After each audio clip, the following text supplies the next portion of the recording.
आज जन सरोकार मंच पर हमारे बीच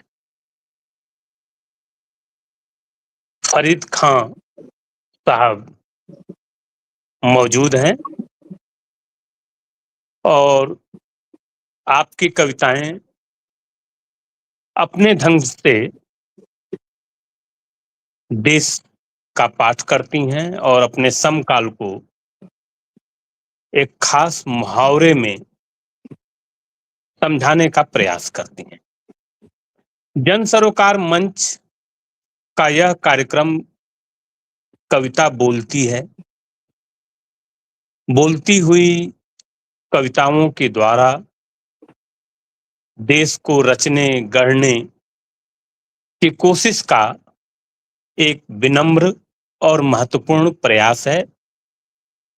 इसके लिए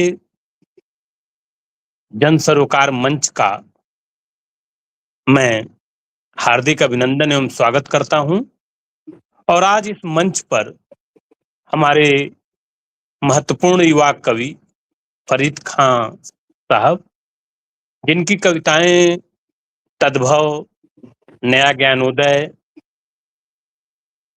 दस्तावेज और देश की जानी मानी पत्र पत्रिकाओं में आती रही हैं और देश को समझने के लिए, जतन करने के लिए, लोकतंत्र को समझने के लिए, भारतीय जनमानस को समझने के लिए आपकी कविताएं एक मुहावरे की तरह याद की जाएंगी। बहुत कुछ ज्यादा कहे जाने से अच्छा होता है कि हम कवि की कविताएं सुने और उसके बाद उन कविताओं को सुनते हुए बहुत कुछ हमारे भीतर लंबे समय तक जीवित रहेगा, ऐसा मुझे विश्वास है। आपको पढ़ते हुए, आपको जितना मैं पढ़ पाया हूं उससे मेरा ये अंदाजा पुख्ता है कि आपकी कविताएं सब कुछ भुलाने के दौर में न भुलाने वाली कविताएं हैं। आपकी कविताओं को समय याद करेगा और इस तरह की कविताएं ही समय का इतिहास अलग ढंग से लिखती हैं। इतिहासकार से अलग साहित्यकार का अपना इतिहास नजरिया होता है, अपना इतिहास बोध होता है, अपना दर्शन और जीवन बोध होता है। वो सब बहुत बारीकी के साथ, बारीक सूत्रों के साथ आपकी कविताओं में मैंने देखा है, पढ़ा है और अब मैं सीधे सीधे आपसे आग्रह करूंगा कि आप अपनी कुछ कविताओं का पाठ करें, एक दो कविताओं का पाठ करें। इसके बाद फिर थोड़ी बहुत बातचीत करेंगे, फिर अगली कविता का पाठ सुनेंगे और इस तरह क्रम बना रहेगा। तो कविताओं को सुनते पढ़ते हम आगे बढ़ेंगे।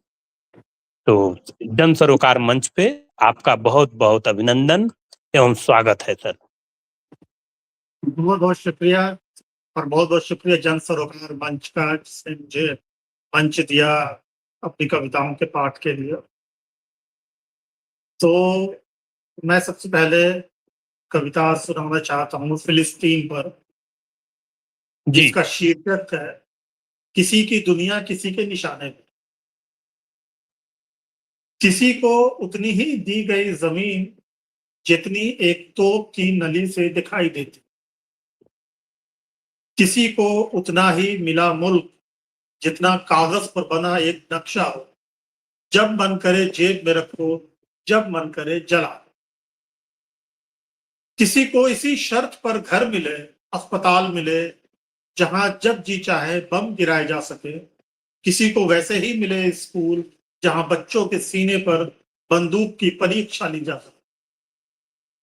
किसी को तभी तक रहना है खड़े जब तक एक कारतूस उससे कहे। किसी को उतना ही चलना है जितना एक अमेरिकी स्नाइपर के लेंस का दायरा। किसी को तभी बोलना है जब मांगा जाए पहचान पत्र। किसी को तभी खाना है जब राहत सामग्री गिराई जाए आसमान से। किसी को तभी सोना है जब जागने का कोई विकल्प ना हो।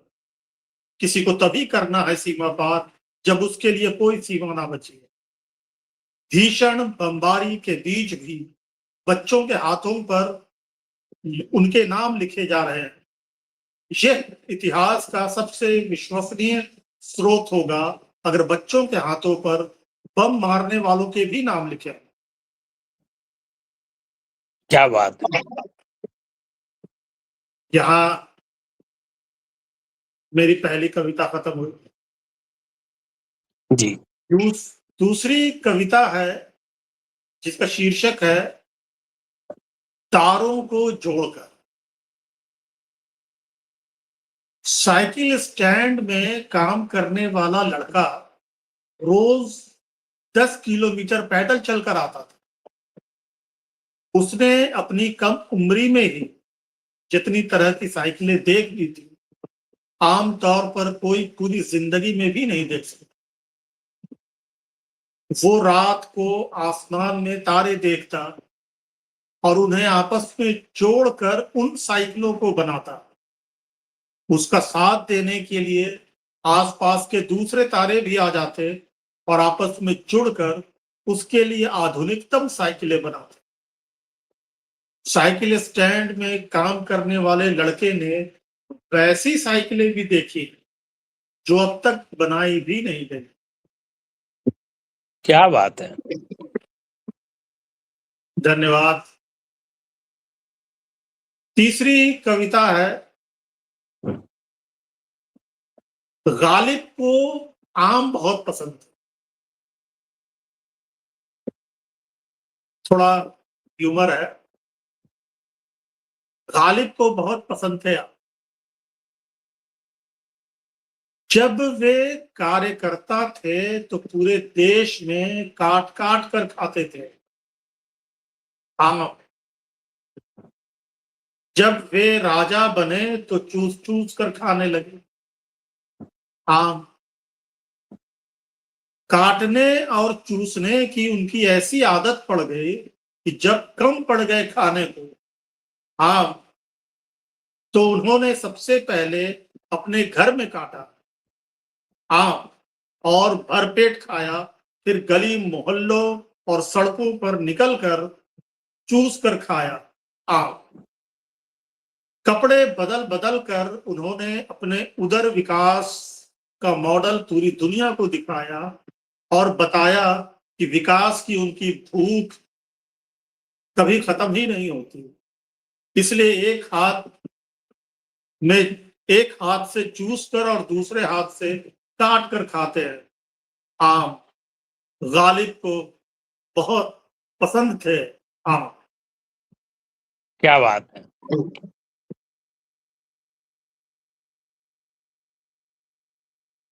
तो इस तरह मेरा ये अब चौथी कविता सुना रहा हूं मैं। जी जी। हमारे नायक। एक साथ सैकड़ों स्त्री किए चेहरों को देखना मेरे लिए किसी यातना से कम नहीं था। इसलिए भाग आया मैं पार्टी से बाहर सांस लेने के लिए। वहां कई चेहरों पर धातु के मजबूत मुखौटे कसे थे। मैं ज्यादातर लोगों को पहचान ही नहीं पा रहा था। वे मेकअप करके आते तो शायद मैं जान पाता कि वे हमारे नायक हैं और जिन्होंने कुछ ऐसे कारनामे किए हैं जिनकी कशिश में खिंचा चला आया था। मैंने सोचा था कि उनसे मिलकर बताऊंगा कि मैं आप जैसा ही बनना चाहता था, पर वे लोग तो कहीं दिखे ही नहीं। यहां तो सबने अपना मुंह छिपा रखा। धन्यवाद। जी, बहुत बहुत धन्यवाद सर।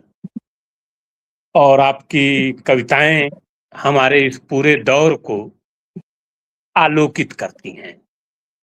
कविताओं से वे सारे सूत्र मिल जाते हैं जिनके द्वारा हम आज के समय को, आज के संसार को, आज के देश को और लोकतंत्र के उस चेहरे को भी पहचानने की कोशिश करते हैं जिसमें बहुत सारे चेहरे घूम रहे हैं, भटक रहे हैं और हम सब इधर से उधर बगलें झाँकते रहते हैं, देखने की कोशिश करते हैं कि कहाँ हैं वे सारे लोग जिनके लिए कवि को इतना कुछ लिखना पड़ रहा है। कवि की चुनौती अलग ढंग से होती है, कथाकार आलोचक की चुनौतियाँ अलग ढंग से होती हैं और आपकी कविताएँ हमारे समय की आलोचना भी हैं, हमारे समय की संवेदना भी हैं और हमारे समय के आगे जाने की, लड़ाई लड़ने की कविताएँ भी हैं। जहाँ मैं साइकिल और तारे और साइकिल स्टैंड वाली कविता को सुन रहा था, तो निश्चित तौर पर उस कविता के माध्यम से हमारे सपनों में तैरते हुए जो हमारी दुनिया होती है, जो एक बच्चे की दुनिया हो सकती है, जो कल्पना हो सकती है और जो चीज़ यथार्थ में है और जो नहीं है, उसको बनाने की जो कल्पना है, उसकी ओर वो कविता ले जाती है। तो निश्चित तौर पर, मुकम्मल तौर पर इस देश की, इस ज़मीन की कविताएँ हैं और आपकी कविता को पढ़ते हुए मैं बराबर ये महसूस करता था कि कविताओं की कोई सीमा रेखा नहीं होती। कविताएँ कविताएँ किसी एक देश तक सीमित नहीं होती। कविताओं का जादू लोगों के सिर चढ़कर जब बोलना शुरू करता है, तो पूरी दुनिया में अपना विस्तार पाती हैं और कवि अनुवादित होता है एक देश से दूसरे देश, तीसरे देश, चौथे, पाँचवें देश जाता है। तो मैं भरोसा करता हूँ आपकी कविताओं को पढ़कर कि आपकी कविताएँ मनुष्य की धमनियों में बहने वाली कविताएँ हैं और निश्चित तौर पर मनुष्यता को बचाने के लिए पूरी दुनिया में जब कविताओं पर बातचीत की जाएगी, तो उसमें कुछ कविताएँ आपकी भी चमकेंगी, दिखेंगी। अब आगे फिर मैं चाहता हूँ कि कुछ कविताओं का पाठ करिए जो वैश्विक पृष्ठभूमि को लेकर हैं, उन कविताओं का कुछ पाठ करिए, कुछ और सुनाइए। जी, बहुत-बहुत शुक्रिया। अभी मैं 2 कविताएँ एक साथ सुनाऊँगा। जी, पहले का शीर्षक है ताकतवर जी, लोग और जी, दूसरे का शीर्षक है कमज़ोर लोग। जी, पहले ताकतवर लोग। बिल्कुल। ता ताकतवर लोग सबसे अधिक डर के रहते हैं। क्या बात है! वे वे अपनी पूरी ताकत झोंक देते हैं ताकत के प्रदर्शन में। बिल्कुल, उन्हें सबसे ज़्यादा पता होता है भय में जीने के बारे में हुँ, और अपने प्राचीन इतिहास का बंकर बनाकर रहते हैं और रात-रात भर पहरे देते हैं अपनी स्मृतियों का। जब भी चलते हैं वे, तो झुंड में चलते हैं और गुर्रा कर बातें करते हैं। वे काट खा सकते हैं किसी भी बात पर, वे मूत सकते हैं किसी भी मात पर, वे परिवहन के नियमों का कर सकते हैं उल्लंघन, पीट सकते हैं ठेला लगाने वालों को और किसी भी चौराहे पर खड़े होकर उतार सकते हैं कपड़े। उनके आतंक से पैदा होता है एक अन्य ताकतवर झुंड जो अपने बंकर में रात-रात भर देता है पहरे और जंगली जानवरों की तरह घात लगाकर नजर रखता है अंधेरे में आते-जाते लोगों। जी, और दूसरी कविता कमज़ोर लोग। चूँकि कोई व्यक्ति ताकतवर लोगों की तरह धूर्त ना हो सका, इसलिए कमज़ोर है। चूँकि कोई व्यक्ति ताकतवर लोगों की तरह कमज़ोर ना हो सका, इसलिए कमज़ोर है। चूँकि कोई व्यक्ति ताकतवर लोगों की तरह डरपोक ना था, इसलिए कमज़ोर है। क्योंकि कोई व्यक्ति ताकतवर लोगों की तरह सरकार में ना था, इसलिए कमज़ोर है। कमज़ोर लोगों से डर कर ही ताकतवर लोगों की सुरक्षा बढ़ाई जाती है। ताकतवर लोगों की एकता कायम रखने के लिए शक की सुई बनाई जाती है। शक की सुई घुमाने के लिए ही बनाए जाते हैं कमजोर लोग। बिल्कुल। पर्यटकों की नजर से बचाने के लिए खड़ी की जाती हैं दीवारें, जहां जहां भी रहते हैं कमजोर लोग। कमजोर लोगों की बातों से ताकतवर लोगों की दुनिया भर में बदनामी होती है। इसलिए हर ताकतवर आदमी सोचता है कि उसके देश में कमजोर लोग ना होते तो कितना अच्छा था। पर चूंकि हुकूमत करने को बहुत जरूरी होते हैं कमजोर लोग, इसलिए मेहनत और लगन से बनाए जाते हैं कमजोर लोग। उन्हें क्या बात। नैतिकता का पाठ उन्हें नैतिकता का पाठ पढ़ाया जाता है और सब्र के मीठे फल का इंतजार करवाया जाता है। उनकी मेहनत की हर रोटी किनारे से कुतर ली जाती है, थोड़ी थोड़ी। जो दूसरों की कमाई नहीं खा सकते, वो होते हैं कमजोर लोग। वाह, ये कमजोर जो लोग हैं सर, इस कविता को पढ़ते ही और सुनते मुझे ये लगता है कि ये वैश्विक कविता है। ये पूरी दुनिया में कमजोर और ताकतवर का जो जो फार्मूला है, वो फार्मूला पूरी दुनिया में लागू होता है। और हर ताकतवर को कमजोर लोगों का एक बड़ा समूह चाहिए, उनको अपनी पूंजी और अपनी ताकत इकट्ठा करने के लिए। और आज पूरी दुनिया का ये एक बड़ा संकट है कि हम कमजोरों के लिए कुछ हित करते हुए भी दिखें, अब उनके द्वारा अपनी स्तुति गान भी कराते हुए दिखें, और उनका ख्याल न करते हुए भी उनका ख्याल करते हुए दिखें। तो ये कविता बहुत मारक लगी थी जब मैं इस कविता को देख रहा था, पढ़ रहा था, और आज सुन रहा हूं तो उससे ज्यादा और मारक लगी।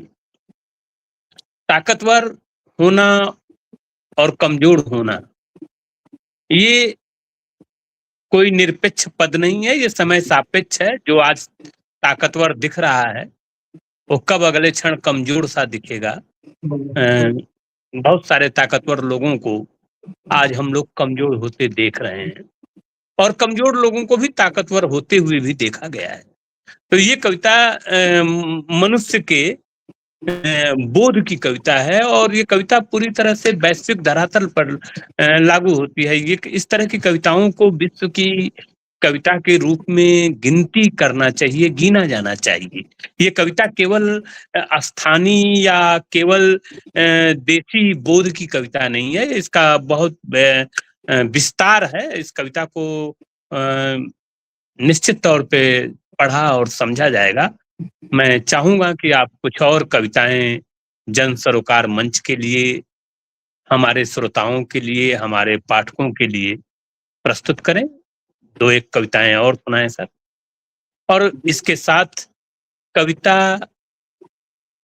क्यों हम लिखते हैं, इस पर भी आपकी एक टिप्पणी मैं चाहूंगा कि अंत में कविता सुनाने के बाद कवि कर्म के रूप में कैसा महसूस करते हैं एक कवि के तौर पर, एक कवि के तौर पर हम क्या कुछ सोचते हैं, इस पर भी दो चार लाइन बात हो तो कविता बोलने की जो बड़ी ताकत है वह भी सामने आएगी। तो सर शुरू करें। जी, बहुत बहुत शुक्रिया।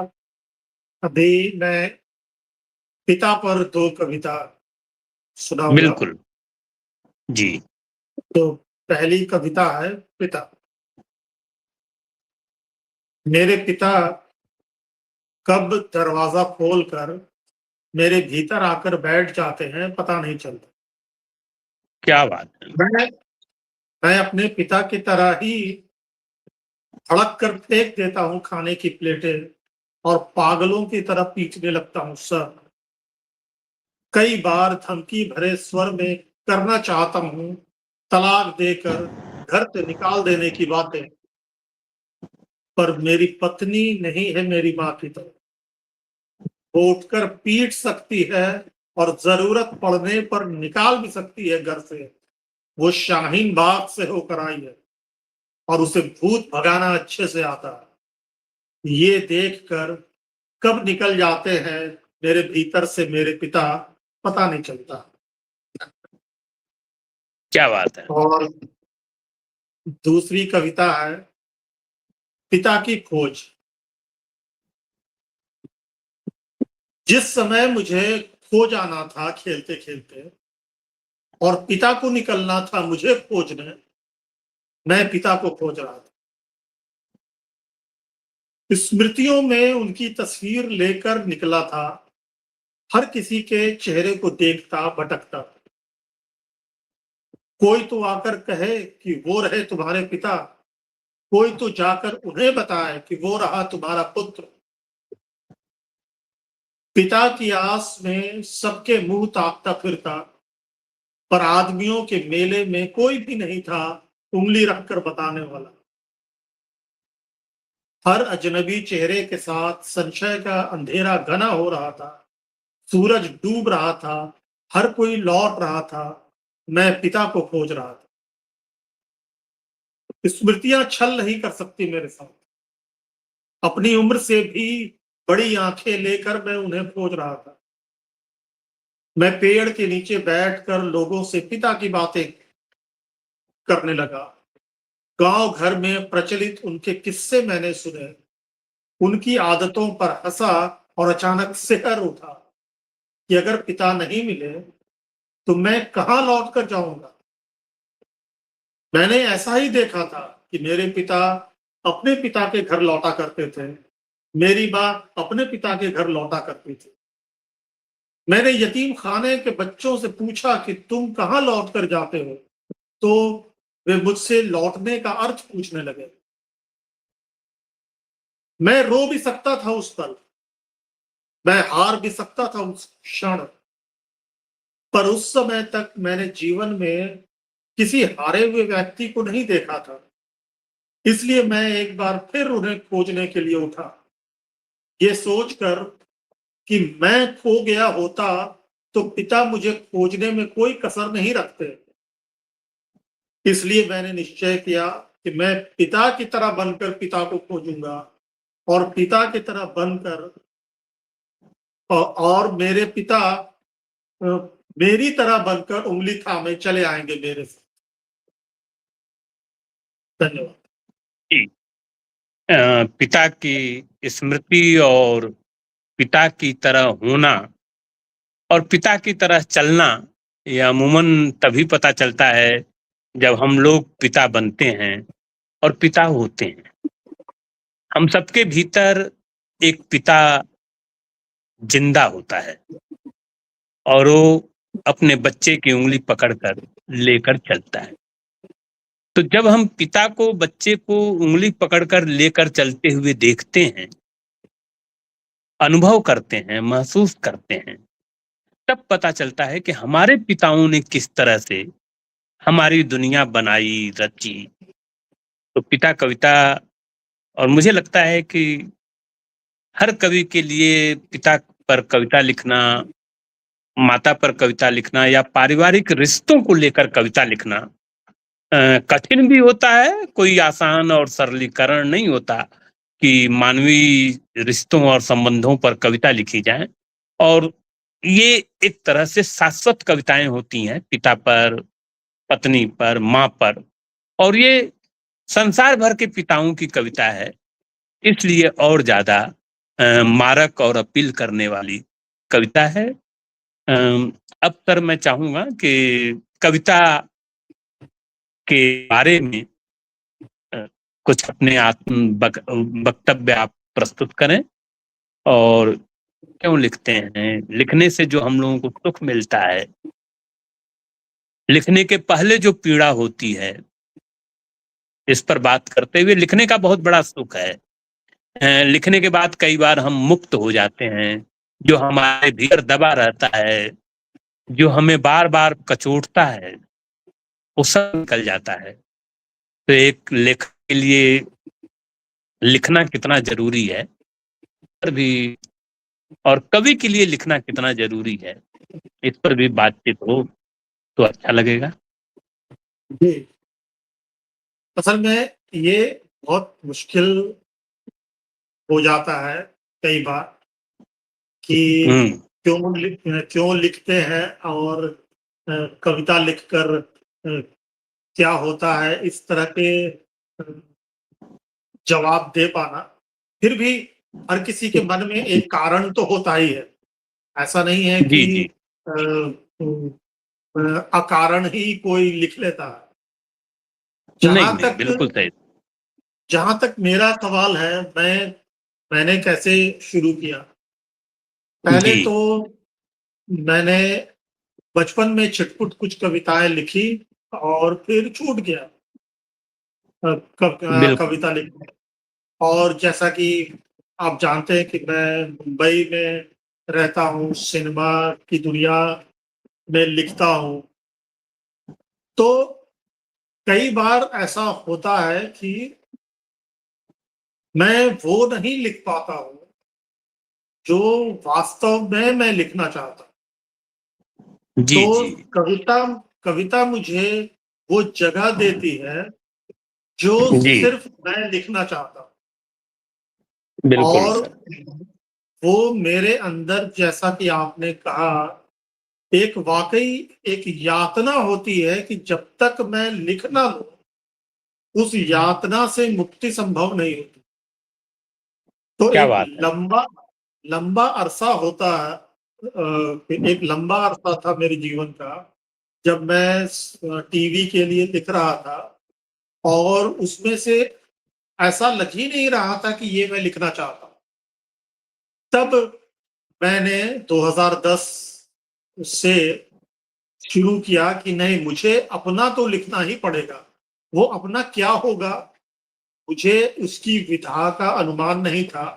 और मैंने, चूँकि अ, शुरुआत में अपने किशोरावस्था में मैंने कुछ कविताएँ लिखी थी, तो वो सबसे सहज था मेरे लिए कि मैं कविता में कोई अपनी बात कहूँ।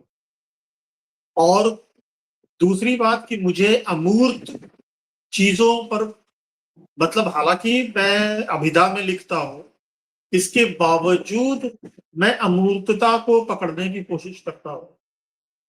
इसके लिए कविता से अच्छा कोई माध्यम नहीं है कि मैं उस जी, अमूर्तता को, क्योंकि मैं कहानी भी लिखता हूँ, पर कहानी को मैं ठोस, एक भौतिक स्थूल शरीर देकर, एक आवरण देकर लिखता हूँ। पर कविता में कुछ भी स्थूल नहीं होता है।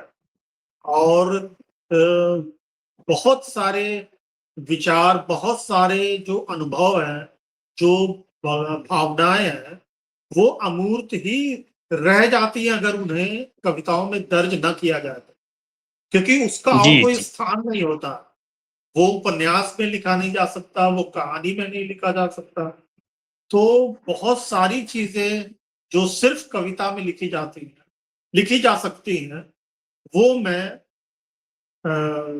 लिखता हूँ। और दूसरा ये कि अ, मेरा एक वैचारिक संबंध भी है, एक जनवादी, लोकतांत्रिक और वामपंथी विचारधारा से हमारा संबंध रहा है। तो विचारधारा की प्रतिबद्धता भी कविताओं में रहती है।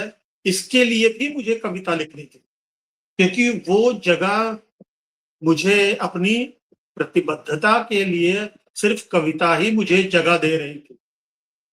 जी, इसीलिए मैं वो जो जो भी आपने कविताएँ सुनी अभी, उससे अंदाज़ा लग गया होगा कि वो अ, मुझे और कहीं वो जगह मिलती नहीं है।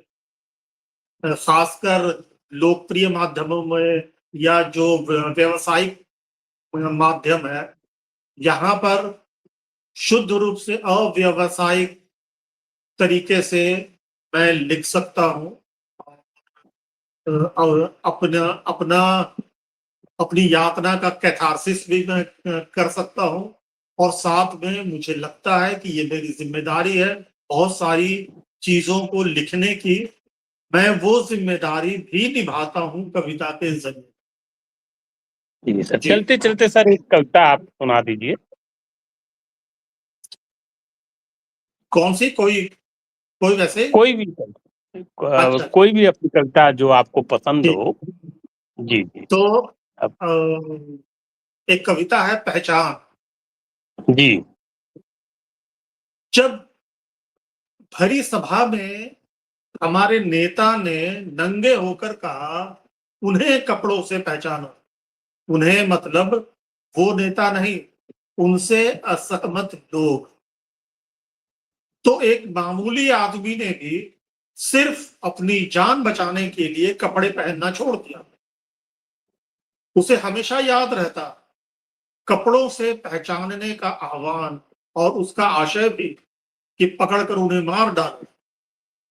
वो देश की बहुसंख्यक पहचान के साथ रहने लगा, पर उसे इस बात की शंका भी रहने लगी कि अब कहीं उसकी चमड़ी के रंग से ना पहचान लिया जाए उसे, या चमड़ी उधेड़ कर मांस के रंग से, या देह से निकलते रक्त से, या हड्डियों से। जी धन्यवाद। सर। बहुत-बहुत धन्यवाद। जन सरोकार मंच पर आपकी कविताओं से निश्चित तौर पर जन सरोकार मंच लाभान्वित होगा। बहुत-बहुत धन्यवाद। अब ये कार्यक्रम यहीं समाप्त होता है। बहुत बहुत धन्यवाद आपका भी, जन सरोकार का भी। जी सर। जी।